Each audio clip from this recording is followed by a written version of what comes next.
Okay, just a quick video on a couple things that I found helpful. One, back here, if you take this side panel off, which you just, like over here, you just turn that and it just comes out. So back behind here is the mount. You can kind of see it right here, part of the mount for the tow module. So you're gonna have to undo this screw here. There's one up there, you can see it. And then there's one back behind here. So this is gonna have to pull out so you can get a torque screw. And then this can lay to the side, and then you have access to your module.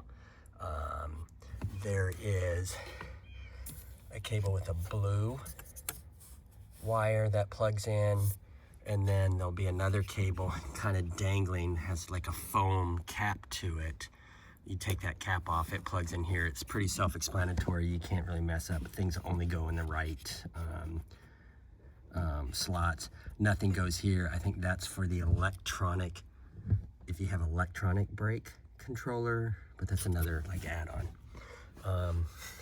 I did use the ground. This is the ground here. You do want to disconnect the battery. The other thing is on these, once you pull this up, because you're going to have to remove all of this stuff to get at the bolts, because your bolt for your hitch is probably one about here and here. And there's these rubber grommets that are in there. Don't take those out. You'll actually see some gray tape. It's almost like the color of the car. You just peel that tape off, it reveals a hole, and that's where the bolts will go. If you take a little screwdriver, flathead, and just flip this plastic part up, then you'll find a torque screw here for all four of those. So remove this panel. This panel just pulls up. Remove that. You can remove the spare tire, move all your jack and all that stuff. Remove these two side panels here, and then you'll be able to kind of take this piece of foam out, and then take this piece of foam out, and then the whole bottom will be empty. I would do that first, clear all this out. Once you do that, the battery sits here. You can disconnect the negative post of the battery and just set it to the side, and then remove this here it'll just lay to the side, and then you can slide your module in and hook it up.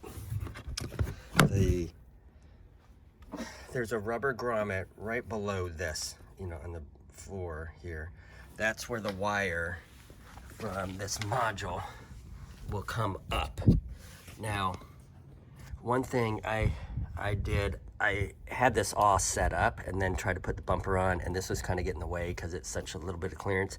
So just save putting these screws in, just let it kind of dangle there so that it gives you more wiggle room, and then just put those screws back or install this plate here once you've got the bumper back on.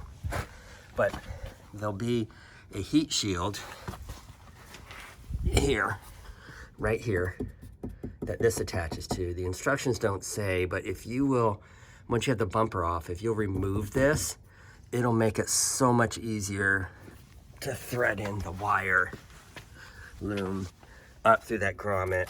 It just goes across here in this corner. You kind of, I don't know if you can really see it in there, but it just kind of comes through here. This is part of it. Or I have it loomed back behind here that goes up in here. That was kind of the tricky part. I didn't have really any good instructions for. I just remember from when I was doing something with my old SQ5 back in the day that all that stuff was there. So I thought the module, I was looking for the place where the module would hold. I thought I might have to order another part, and I eventually found that holder back here. So make sure you have this holder. If you don't, you need to order it as an optional part. I have a Prestige, and the Prestiges come with it. So, but make sure you have that little plastic holder there. Other than that, as far as getting the bumper off, follow the instructions. I'll send you a link to eTrailer, and then I'll send you the PDF of the other instructions and stuff. But it just takes some time. I got everything backed, lined up, good. So it's pretty straightforward once you get there.